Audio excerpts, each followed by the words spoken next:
So my name is Steven, and I'm an undergrad English major, my third year. And one of the deciding factors for me to come to Cal was the parent grant. I was accepted to all the schools that I applied to: Irvine, UCLA, Davis, and Cal. And you know, how I got here, I just did my homework, got straight A's, got a B and a C, but you know, for the most part, I got high grades at junior college. Got to Cal. I was going to go to UCLA. It was my big dream to go to UCLA, and they accepted me. I was going, and my partner was like, "You should at least look at the Cal thing." And I had already did my SAR with UCLA, and the Student Parent Center called me and reached out, and we drove over here. Actually, we drove through here one night, like 6 months before like the decisions even came out or whatever, like during the application or whatever. And we looked at the place, and it looked all stately. We thought, I couldn't really see myself here because, you know, I spent most of my life, or all of my teen years and most of my adult years in prison. I did when I was 30, so yeah, most of my adult years were in prison. And so when I came to Cal, I was already in my mid-30s. And yeah, I didn't really know where I fit in here. And then I met some other people that had been to prison or that were working on prisoner rights issues. And we got together, like they invited me to a reading group, and I saw that it was an opportunity for me to connect with people like me in a meaningful way that I wasn't really seeing myself in the English department. Granted, I don't not see myself there. I do have a place there, and I felt welcomed by the English department, but you know, there was just a lot of people from ethnic studies and African American studies, Middle Eastern, all these different populations, you know, that were doing this kind of you know, push back against the empire kind of a thing. That really resonated with me. Even though I was a disciplinary case, you know, when I was a kid, I earned my spot in prison. Granted, you know, they kind of fucked up. They could have like identified a certain level of potential in me when I was a lot younger instead of criminalizing me for not sitting still, that kind of thing. Yeah, anyway, so we got together, and one of the coolest things that arose from that fortuitous meeting with Danny Murillo, who's also an undergrad here. He's formerly incarcerated as well. We started having a conversation about how we could create a prison-to-school pipeline, because you know, there's the very sexy school-to-prison pipeline that everybody's studying and talking about. And so we thought, okay, well, what's the solution? One solution is a prison-to-school pipeline, which I am not on because there isn't one, but you know, in a sense there is. It's just, you know, I was like done with junior college. I had almost a 4.0 and did a bunch of volunteerism and just was completely engaged on campus life, which is unheard of at junior college. And you know, you have 200 clubs and like 300 members of all the clubs, you know what I mean? Each club's got like 2 members, a president and a treasurer. I did a drop-in visit with Chris Clark at Folsom Lake College, and he just happened to be the transfer specialist who was like doing drop-ins that day. And he's like, "Oh, have you thought about going to like UC?" I'm like, "No. First of all, it's expensive. Second of all, I'm not UC material." And he's like, "Well, you have the grades, and I see you definitely UC material, and then the blue and gold, which they don't promote, which should be like on TV. If you make less than $80,000, you're guaranteed tuition. Like that's free UC with a guaranteed admission to 8 of the 10 UCs. That means you're guaranteed a free education in one of the best schools in the world, right?" So I didn't know that. So that's kind of the pipeline that's there, and it's mostly for people of privilege. And what kind of privilege? People who come from places where, like, my son is never going to have to wonder about the blue and gold. I'm going to tell him all about the blue and gold. He's heard about me talking about it, you know, established. Just so we started. I digress. It's Danny, okay. Myself, Nicole Lindahl, Wendy Pacheco, Valerie Jameson, David Maldonado, Professor Pat Hilden, amongst others, many others who I'm forgetting. We got together, started having conversations, and we created the Underground Scholars Initiative.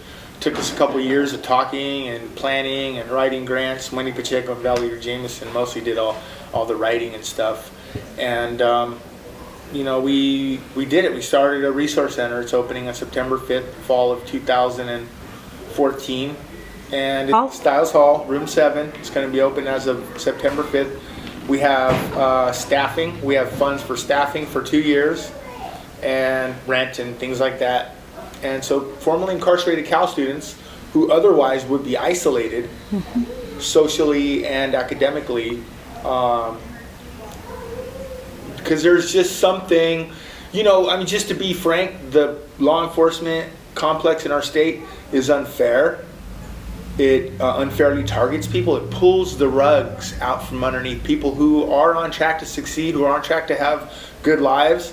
They'll rip families apart, and it's a big racist, class-based a system of oppression, When you have the rug pulled out, now I remember, when you have the rug pulled out from underneath you by the state unfairly, like let's say a person in your family has been caught with drugs, and they're the breadwinner, or not even necessarily the breadwinner, but they're just part of the family. They're integral. They're integrated into the family, and they're taken away. A father typically, and whisked off hundreds of miles away to spend years, if not decades, away from the family. Then they come back. That affects everybody, and so one of the effects of that is isolation. You're isolated from your community because of the shame and the stigma of having a family member who's incarcerated, being a person who's been incarcerated. When I came here, I didn't tell anybody I was incarcerated until Danny Murillo. He saw me. I was wearing this shirt. I look like any returned student. Anyways, it could be anybody. It could be me. I was in an English faculty soiree kind of a thing, and I'm talking to some dude who's got tweed and patches, and I'm telling him I don't see myself here, and he's like, I've been incarcerated, and he said the judge gave me a choice: go to rehab or go to jail. And I went to rehab, and then he went to Diablo Valley College, and now he's teaching me Cal. I'll know you're a professor in English literature. It's going to be very interdisciplinary. I mean, I'm gonna find somewhere that's going to let me learn from Afro-Am, ethnic studies, Native American studies, like those, the non-canonical writing stuff that you're not going to see, or any more you might, but just stuff that's very currently being written about prisons, about marginalized communities. That kind of literature really just floats my boat. Well, first of all, Cal is it's the best school in the world. I mean, I'm not just saying that. It's just like unbelievable. And I haven't been anywhere else, so I'm biased, definitely. But it's like when I came here, Cal, all they just did was love on me. They were just like, what do you need? So my mom passed away 2 weeks in, and they were just like, they gave me money, they dropped my course load, and just, my teachers were like, don't even come back. Just go do what you gotta do, and we'll see you when you get back. Yeah, so what I would suggest to student parents is, I understand that student parents have a certain peculiar set of concerns that are all tied up with security and having your needs met. And a lot of times that can really limit what you think are options. So like an 18-year-old who's pretty much having their way, they're willing to take chances, join clubs, extracurricular, things like that. If I hadn't taken a chance and done some extracurricular activity, my extracurricular activity has become the path that I'm going to follow into my grad school and into my career, you know, being formerly incarcerated and a parent, like that, having that experience, that's a whole archive. That's one of the cool things about being a transfer student versus a traditional 18 to 22-year-old undergrad, is you come with an archive of information. You could just write paper after paper and just go find, you know, a little bit of supporting documentation, but like, I don't even, so anyways, yeah, the only way to really tap into that archive for me was to become a part of this extracurricular community.